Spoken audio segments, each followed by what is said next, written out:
चल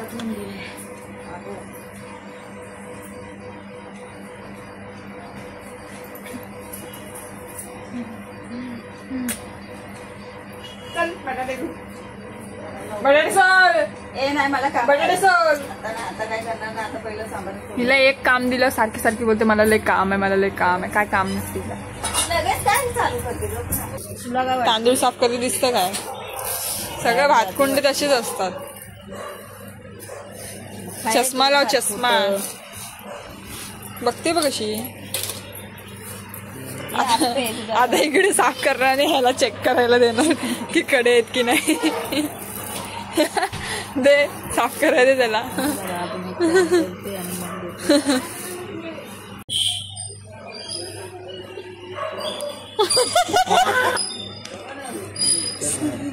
नाही बघितलंच का ते नाही बोलतोय.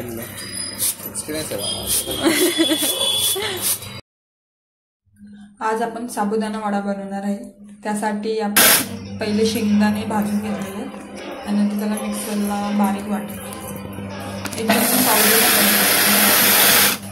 थोडेसे असे कडक सारखे मीडियम मिक्सरला लावून घ्यायचं. त्यानंतर मिरच्या धुवून परत एकदा मिक्सरला लावून घ्यायच्या. कोण कोण भाजतं मिरच्यांना, आम्ही नाही भाजत. आम्ही डायरेक्ट मिक्सरला लावतो. मिरच्या एकदम बारीक पिसून घ्यायच्या.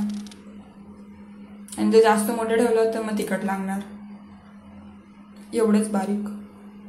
इथे आपण साबुदाणा वड्यासाठी साबुदाणे भिजत घातलेले, 3 बटाटे घेतलेत उकडलेले, आपली मिरची पेसलेली म्हणजे ठेचा, आणि हे मीठ आणि शेंगदाण्याचा कूट. मीठ आपण चवीनुसार टाकून घेऊया. मी 1 चम्मच टाकलेलं, नंतर ऍड केलेलं पुन्हा, कारण की ते खारटच नव्हतं झालेलं. आणि बटाटे घेतले. सगळ्यात आधी मिरचीचा ठेचा घ्यायचा. 2 चम्मच टाकलेला मी. जर त्याला जास्त पाहिजे असेल तर जास्त टाकायचं, कारण की ह्या मिरच्या तिखट होत्या खूप. वास तर इथपर्यंत आलेला तिखटवाला. शेंगदाण्याचा कूट पण टाकून घेतलाय. शेंगदाण्याचा कूट मी आता कमी टाकलेला, नंतर मी ऍड केला. 1 वाटी फुल टाकून घ्यायचा. अजून पाहिजे तर अजून पण टाकायचा. आणि हे बटाटे तिन्ही पण टाकलेले, पण अर्धा बटाटा आहे ना थोडा कच्चा होता, मम्मीला 2 टाकला सांबारात टाकायला. आणि ते असं चांगलं मळून घ्यायचं, मिक्स करायचं. एकदम पण पिठासारखं नाही करायचं. आणि पाणी नाही टाकायचं बिलकुल, नाहीतर मग तुमचे वडे गेले. हे आमच्या मम्मीने कॅमेरा धरलेला, तिला मी शिकवत होते कॅमेरा कसा धरायचा, तरी पण तिने नंतर वाट लावून टाकला. तिला सांगते वड्याचा घे, वड्याचा घेतच नाही ती फोटो.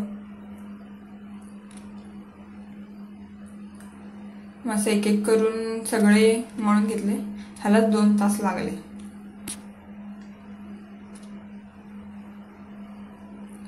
जास्त मोठा पण नाही करायचा वडा नाही आणि छोटा पण नाही करायचा, मीडियम.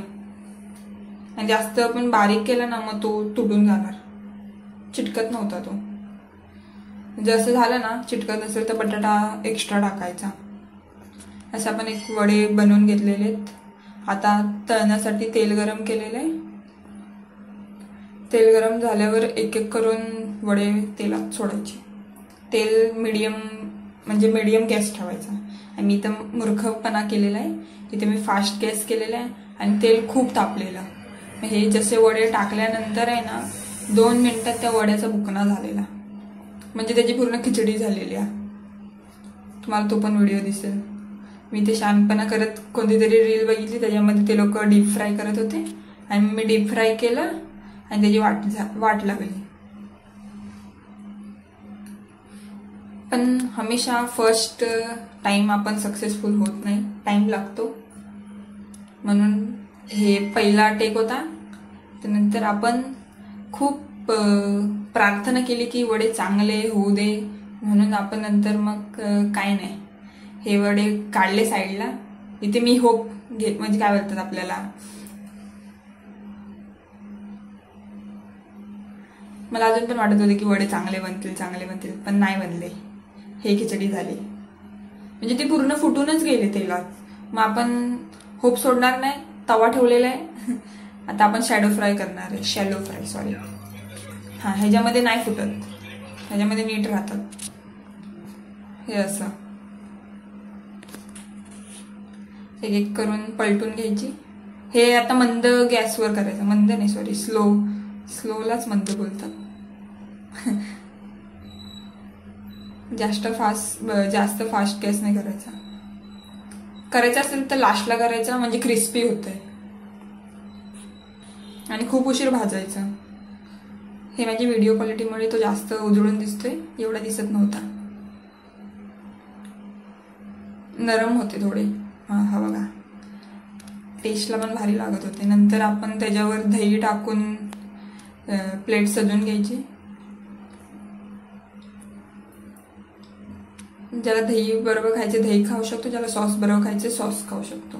मी 4 तास मेहनत करून मला एक वडा भेटलेला खायला. तो पण खूप गरम होता, तरी पण मी इथे ऍक्टिंग करते. पण वडा टेस्टी होता खूप. 4 तासाचा घाम